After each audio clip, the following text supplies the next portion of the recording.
ఇప్పుడు మరి పోక్సో కేసులో బెయిల్ పిటిషన్ వేస్తే అసలు బెయిల్ వస్తుందా? పోక్సోలో కాదు, గ్రౌండ్స్ ఉంటే మర్డర్ కేసులో కూడా వస్తుంది బెయిల్. యాంటిసిపేటరీ బెయిల్ అనేది మర్డర్ కేసులో కూడా వస్తుంది. పోక్సో కేసులో ఎందుకు రాకూడదు?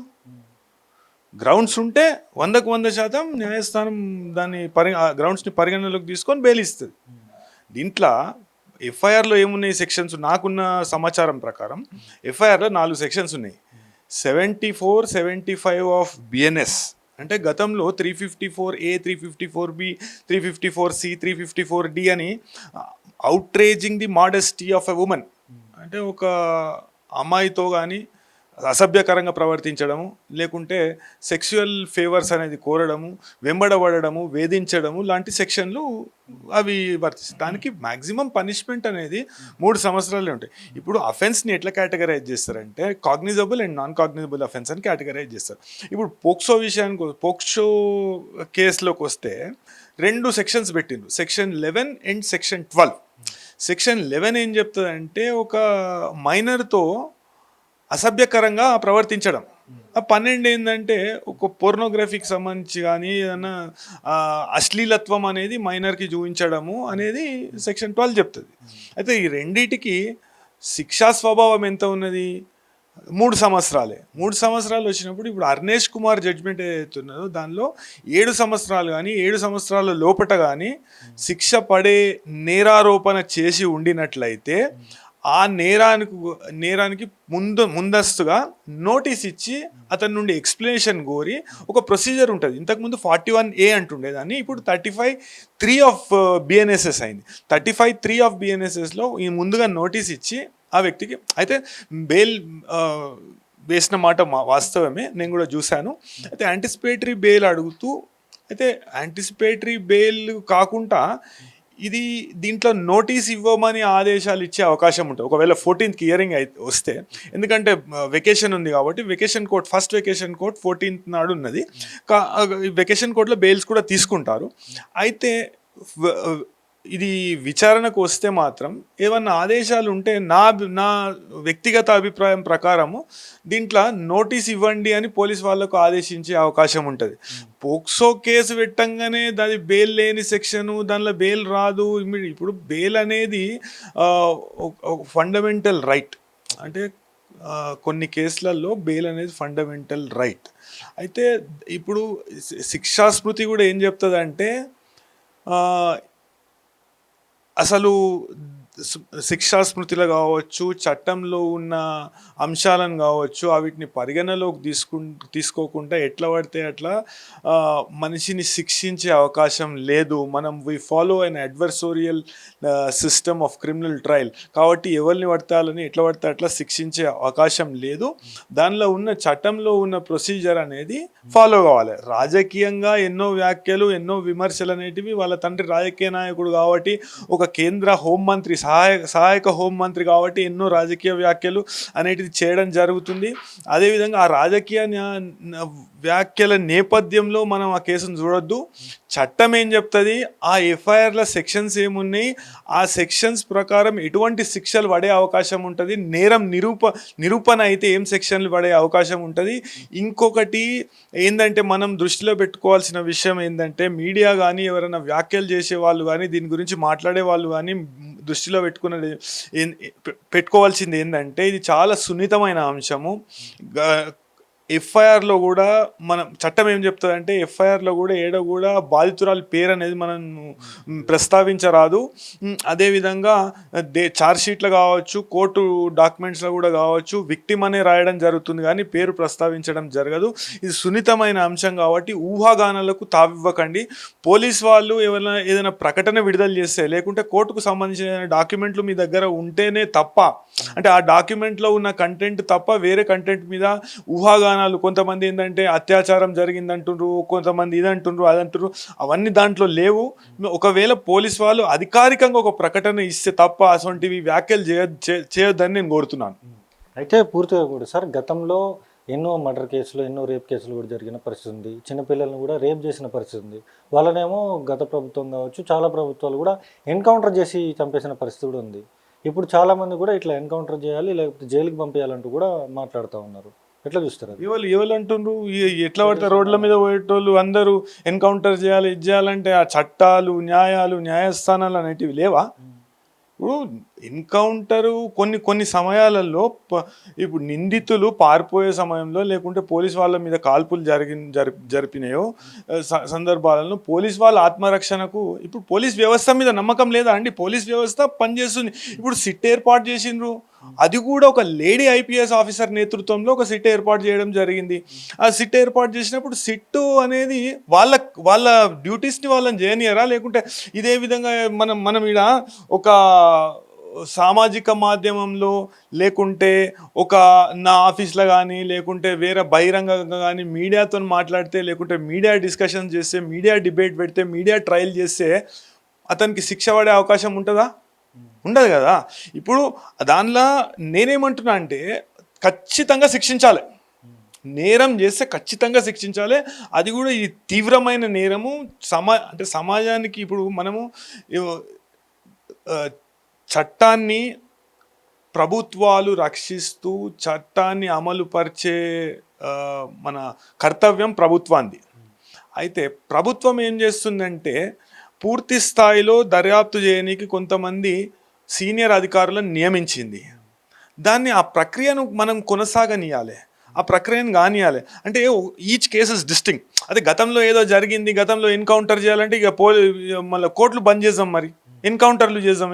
ఎవరైనా వచ్చి అలిగేషన్ పెడితే అంటే దాన్ని విచారణ చేపట్టొద్దు, దానిలో ఏమున్నదో చూడొద్దు, అది నిజమా తెలియదా, అబద్ధమా తెలియదు, దాన్ని ఎన్కౌంటర్ చేయాలంటే. ఇప్పుడు సంజయ్ గారి తనయుడు ఒక కంప్లైంట్ పెట్టిండు, భగీరథ ఒక కంప్లైంట్ పెట్టిండు. కంప్లైంట్ ఇస్తే తీసుకోవాలి అని చట్టం చెప్తుంది కాబట్టి తీసుకుండ్రు, ఎఫ్ఐఆర్ చేసిండ్రు. అదేవిధంగా విక్టిమ్ కూడా ఆమె విక్టిమ్ అని చెప్తూ తల్లి ఒక కంప్లైంట్ పెట్టింది. ఆ కంప్లైంట్లో ఇప్పుడు మళ్ళీ ఒకసారి ఆమె స్టేట్మెంట్ ఆల్రెడీ రికార్డ్ చేసిండ్రు. ఇప్పుడు డీసీపీ గారు ఏదైతే మన వాళ్ళు ఏమంటున్నారంటే సార్, కనీసం మేము కంప్లైంట్ ఇవ్వడానికి వెళ్తే కనీసం పోలీసులు మా కంప్లైంట్ కూడా తీసుకోలేదని చెప్పేసి కూడా మాట్లాడుతున్నారు. ఎఫ్ఐఆర్ ఎందుకైంది? 684 అయింది కదా, ఎఫ్ఐఆర్ అయింది కదా. ఎఫ్ఐఆర్ అయ్యి నేను సెక్షన్లతో సహా చెప్తున్నా కదండి. ఎఫ్ఐఆర్ అయింది, ఆ బాధితురాలి వాంగ్మూలం అనేది రికార్డ్ చేసిండ్రు. రికార్డ్ చేసినాక దానికి సంబంధించిన అంశాలన్నీ మొత్తం పరిశీలిస్తుండ్రు పోలీస్ వాళ్ళు. అదేవిధంగా సిట్టు నేతృత్వంలో ఇన్వెస్టిగేషన్ జరుగుతుంది.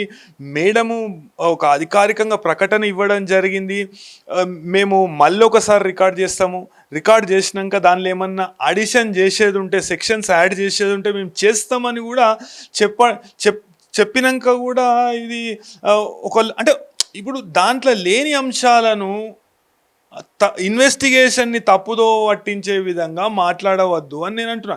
ఇప్పుడు ఆ బాధితురాలికి 100% సమాజం అండగా నిలబడాలి. ఎంత పెద్ద వ్యక్తి అయినా కానీ ఆ నేరం చేస్తే సమానమే అని చెప్పేసి శిక్ష వేయాలి. కానీ ఒక ప్రక్రియ ఉంటుంది, కానూన్లో ఒక ప్రక్రియ ఉంటుంది. ఆ ప్రక్రియ కాకుండా మనం మీడియా ట్రయల్ చేస్తే కేసే తప్పుదో పట్టే అవకాశం ఉంటుందని నా అభిప్రాయం. అయితే దీనిలో కొంతమంది విశ్లేషకుల పేరుతో ఈ పేరుతో ఆ పేరుతో ఏంటంటే కొన్ని ఊహాగానాలను కూడా నిజము అనే విధంగా అంటే ప్రజలు ఒక ఒపీనియన్ ఏర్పరచుకునే అవకాశం ఉంటుంది. ఇప్పుడు న్యాయ వ్యవస్థ ఉన్నది, న్యాయ వ్యవస్థలో అంతర్భావం. ఇప్పుడు బెయిల్ వేసిండు, అతని హక్కు అతను బెయిల్ వేసుకోవడము. అదేవిధంగా దాంట్లో cognizable offence beyond 10 years punishment ఉంటే, అంటే అర్నేష్ కుమార్ జడ్జిమెంట్లో చెప్పిన విధంగా దానికంటే 7 సంవత్సరాల కంటే ఎక్కువ శిక్షాకాలం పడే అఫెన్స్ ఏదైతే ఉంటే పోలీస్ వాళ్ళు అరెస్ట్ చేస్తారు. అది పోలీస్ వాళ్ళ విచక్షణకు సంబంధించిన అంశం. అరెస్ట్ చేయాలన్నా అరెస్ట్ చేయొద్దా అని అత్యాచారం అని ఎట్లా చెప్తారండి? కొంతమంది మూర్ఖులు ఏం చేస్తారంటే అత్యాచారం జరిగిందని విక్టిమ్ చెప్పాలి, పోలీస్ వాళ్ళు అధికారికంగా ఒక ప్రకటన రిలీజ్ చేయాలి, అది జరిగిందా జరగలేదా అని చెప్పేసి దాన్ని అట్లా అత్యాచారం జరిగి ఉండొచ్చు. ఇక్కడ మీరు ఊహాగానాలు ఇది కాదు. ఇప్పుడు విక్టిము పోలీస్ ముందట అధికారికంగా లేకుంటే మేజిస్ట్రేట్ గారి ముందట వాంగ్మూలం రికార్డ్ చేయాలి. డీసీపీ గారు ఏమంటున్నారు, వాంగ్మూలాన్ని మేము ఇంతకు ముందు తీసుకున్నాము, ఆమె స్టేట్మెంట్ అనేది రాసుకున్నాము, మళ్ళీ అడిషనల్ స్టేట్మెంట్ ఇప్పుడు సిట్ ఏర్పాటు అయింది కాబట్టి అడిషనల్ స్టేట్మెంట్ అనేది మేము రికార్డ్ చేస్తాం, బాధితురాలి వాంగ్మూలం కూడా మేము పూర్తి స్థాయిలో మెజిస్ట్రేట్ ముందటనే రికార్డ్ చేపిస్తామనే విషయాన్ని చెప్తుండ్రు. వచ్చినాక ఇప్పుడు వాస్తవానికి ఈ సున్నితమైన అంశం మీద మీడియా కావచ్చు, లేకుంటే ప్రజా సంఘాలు కావచ్చు, చట్టపరమైన అంశాలు తప్ప వేరేవి కామెంట్ చేయకుండా ఉంటే మంచిది. ఎందుకంటే ఇన్వెస్టిగేషన్ తప్పుదోవ పడే అవకాశం ఉంటుంది, తప్పుదోవ పోయే అవకాశం ఉంటుంది. లేకుంటే ఇన్వెస్టిగేషన్లో ఒక ఒక ఒక ఒపీనియన్ ఫామ్ అయ్యే అవకాశం ఉంటుంది. అన్ని మొత్తం ఎవిడెన్స్లు కావచ్చు, అదేవిధంగా బాధితురాలి వాంగ్మూలం కావచ్చు, లేకుంటే వాళ్ళ కుటుంబ సభ్యుల వాంగ్మూలం కావచ్చు. ఇప్పుడు దానిలో కూడా ఇంతకుముందుగా ఉన్న కంప్లైంట్లు ఏం చెప్తున్నారు, మేము అంటే కొన్ని ఆధ్యాత్మిక ప్రదేశాలకు కావచ్చు, వీడికి కావచ్చు, ఆడికి కావచ్చు, మేము కలిసి వెళ్ళినాము అని చెప్తున్నారు. అసలు మొత్తం ఎవిడెన్స్ కలెక్ట్ చేయండి, ఇప్పుడే వచ్చి ఇట్లా చేయాలంటే అట్లా చేయాలంటే. ఇప్పుడు ఇన్వెస్టిగేషన్ని సమాజం డైరెక్ట్ చేయరాదు. ఇన్వెస్టిగేషన్ అనేది ఇన్వెస్టిగేషన్ అధికారి విచక్షణకు విడిచిపెట్టాలి. ఇన్వెస్టిగేటింగ్ అధికారి అంటే ప్రభుత్వం కాదు, ప్రభుత్వం అంటే ఇన్వెస్టిగేటింగ్ అధికారి కాదు. ఆ విషయాన్ని మనము మనసులో పెట్టుకోవాలి. అంటే వ్యక్తిగత అభిప్రాయాలకు ఈడ తావు లేదు. చట్టం ఏం చెప్తుందో, చట్ట ప్రకారం ఎటువంటి శిక్షలు పడితే, ఎంత పెద్ద వ్యక్తి అన్నా కానీ, దాని వెనుక ఎవరన్నా ఉన్నా కానీ, చట్టము ఇన్వెస్టిగేషన్ చేసినాక దాని నతీజ ఏం తెలుస్తుందో ఆ టైపు ప్రొసీడ్ అయ్యే అవకాశం ఉంటుంది. తప్పకుండా దానిలో నేరం చేస్తే అయితే శిక్ష పడే అవకాశం ఉంటుంది. చాలామంది ఏమంటున్నారంటే వాళ్ళ నాన్న కేంద్ర హోం సహాయక శాఖ మంత్రి కాబట్టి ఆయనకు ఒక న్యాయం, పేద ప్రజలకు ఒక న్యాయమా? పేద ప్రజలను అయితే వెంటనే ఎన్కౌంటర్ చేస్తారు, వెంటనే అరెస్ట్ చేస్తారు, ఆయన ఇంతవరకు రిమాండ్లోకి తీసుకోలేదు, ఆయన అబ్స్కాండ్లో ఉన్నాడు అనుకుంటూ మాట్లాడుతూ ఉన్నారు. అంటే రిమాండ్ చేయమని అంటే సమాజంలో కొంతమంది వ్యక్తులు చెప్తే రిమాండ్ చేస్తారా, లేకుంటే చట్టంలో ఎట్లున్నది అది చూసి చేస్తారా? అంటే చట్టంలో ఎట్లున్నది అట్లా చేస్తారు కదా. ఇప్పుడు గతంలో వేరే నిందితులను ఎన్కౌంటర్ చేశారు, కొంతమందిని చేయలేదు. అంటే కొంతమందికి బెయిల్ వచ్చినాయి, కొంతమందికి రేప్ కేసులో కూడా యాంటిసిపేటరీ బెయిల్ రావడం జరిగింది. అది ప్రతి కేసు దాంతో ముడిపెట్టడం కరెక్ట్ కాదు కదా. అంటే వీళ్ళు చెప్తే ఇన్వెస్టిగేషన్ చేయాలన్నా, లేకుంటే కొంతమంది పౌర సంఘాలు కావచ్చు, లేకుంటే సామాజిక స్పృహ ఉన్నది అని చెప్పుకొని తిరిగేటోళ్ళు కావచ్చు, లేకుంటే సమాజంలో కొంతమంది విద్యావేత్తలు కావచ్చు, లేకుంటే సమాజంలో కొద్దిగా పలుకుబడి ఉన్న వాళ్ళు కావచ్చు, లేకుంటే రాజకీయ నాయకులు కావచ్చు, వీళ్ళు చెప్తే ఇక పోలీస్ పని చేయాలన్నా, లేకుంటే పోలీస్ చట్టంలో ఏమున్నదో అది చేయాలన్నా? ఆబ్వియస్గా చట్టంలో ఏమున్నదో అదే చేస్తుంది పోలీస్. ఇన్వెస్టిగేషన్కి ఒక ప్రక్రియ ఉంటుంది, ఆ ప్రక్రియ ప్రకారమే పోలీస్ ముందట్టుకు పోతుంది. వీళ్ళు ఏదో చెప్పిరని వీళ్ళు ఎన్కౌంటర్ చేయమంటే చేయాలనా, లేకుంటే వీళ్ళు ఉరేయమంటే ఉరేయాలనా? పోలీస్కి ఏడుందండి అధికారము ఉరేయనీకి, ఎన్కౌంటర్ చేయనీకి, లేకపోతే ఇంకేమైనా చేయనీకి? పోలీస్కి ఇన్వెస్టిగేషన్ చేసే అధికారం ఉంటుంది, ఇన్వెస్టిగేషన్ చేసి దానిలో ఛార్జ్షీట్ వేసే అధికారం ఉంటుంది, కోర్టుకు నివేదిక ఇచ్చే అధికారం ఉంటుంది. దాన్ని చూసినాక కోర్టు శిక్ష అనేది కోర్టు వేస్తుంది, సమాజం వేస్తుందా శిక్ష? ఇప్పుడు మన కాడ అన్ఫార్చునేట్లీ జ్యూరీ ట్రయల్ అనేది లేదు.